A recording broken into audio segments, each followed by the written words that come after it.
Vous pouvez vous lever. Je vais vous demander de faire des gestes et après, vous allez me dire si c'est facile ou difficile. Peut-être ton sac, on va le mettre sur le côté.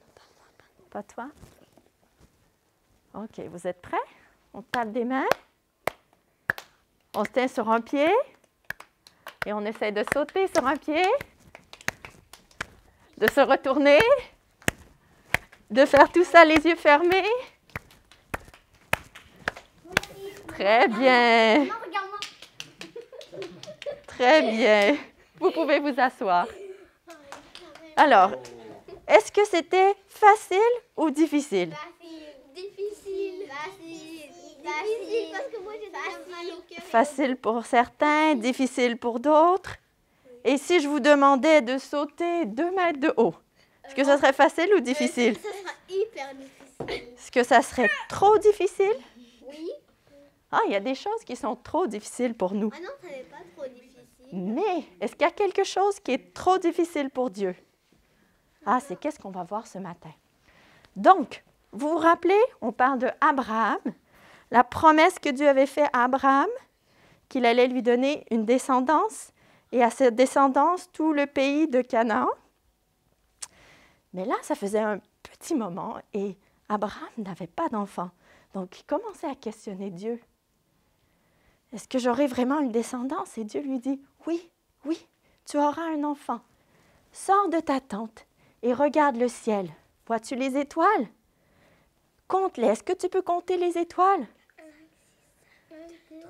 Bon, pas, ça c'est juste une image, hein. Mais autant d'étoiles que tu peux compter, c'est autant d'enfants, de petits-enfants. 23, 24, 25. Ouf, je vais vous sortir dehors la nuit.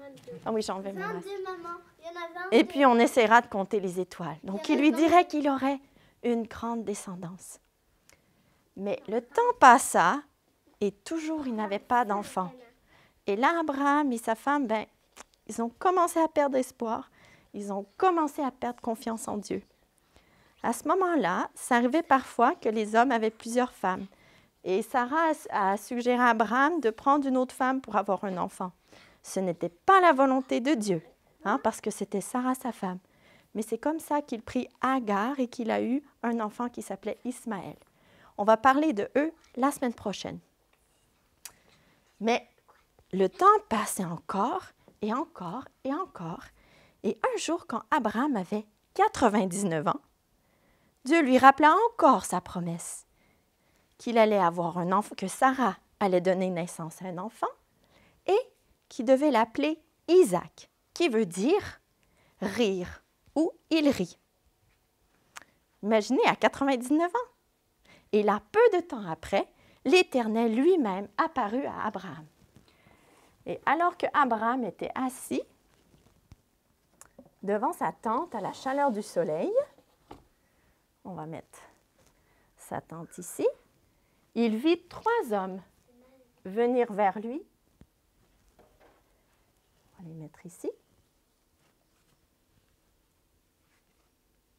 Et là, surpris, Abraham se leva, il alla vers eux et se prosterna et dit, « Seigneur, si j'ai trouvé grâce à tes yeux, reste ici un peu te reposer, je vais t'amener de l'eau, de la nourriture. » Est-ce qu'Abraham a reconnu qui c'était? Oui.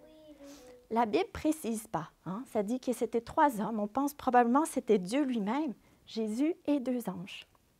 Alors vite, Abraham courra à la tente pour trouver Sarah. Il dit, vite, on a des visiteurs, prends de la farine, fais du pain.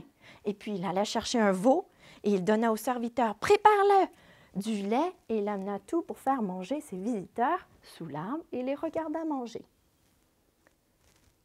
Et là, les hommes, ils ont dit, où est Sarah? Et puis, il dit, elle est là, derrière, dans la tente. Et puis, un d'eux dit, à ce moment-ci, l'an prochain, je viendrai vers toi et Sarah, elle aura un bébé. Et là, Sarah, qui était dans la tente derrière, elle écouta ça. Imaginez, Abraham avait 99 ans, elle avait 90 ans. Ça, c'est aussi vieux que mes grands-parents. Oh, c'est la femme à la... Et puis là, elle se mit à rire.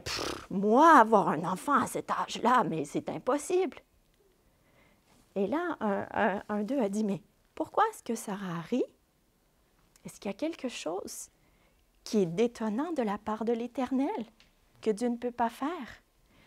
Et là, Sarah, elle a menti. Elle a dit, non, je n'ai pas ri. En fait, elle ne voulait pas avouer qu'elle n'avait pas fait confiance. Mais 1 an plus tard, exactement comme ils avaient dit, Dieu a tenu sa promesse. Et puis, Sarah a donné naissance à un fils qu'ils ont nommé Isaac. Est-ce que vous vous rappelez qu'est-ce que ça veut dire, Isaac? Non. Oui? Ça veut dire rire ou rire. Oui. Et puis elle dit que Dieu m'a donné un sujet de rire. En fait, c'était des rires de joie et de reconnaissance. Parce que Dieu avait tenu sa promesse. Et sais-tu qu'on peut faire confiance à Dieu, qu'il tient ses promesses.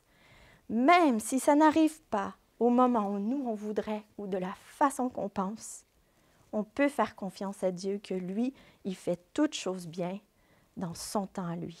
Il tient ses promesses et rien n'est trop difficile pour lui. On prie? Oui. Seigneur, on veut te remercier parce que tu tiens tes promesses.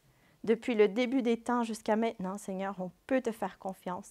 On sait que tu ne changes pas et on sait que tu accomplis ce que tu dis. Aide-nous, Seigneur, à te faire confiance. On prie ces choses au nom de Jésus. Amen.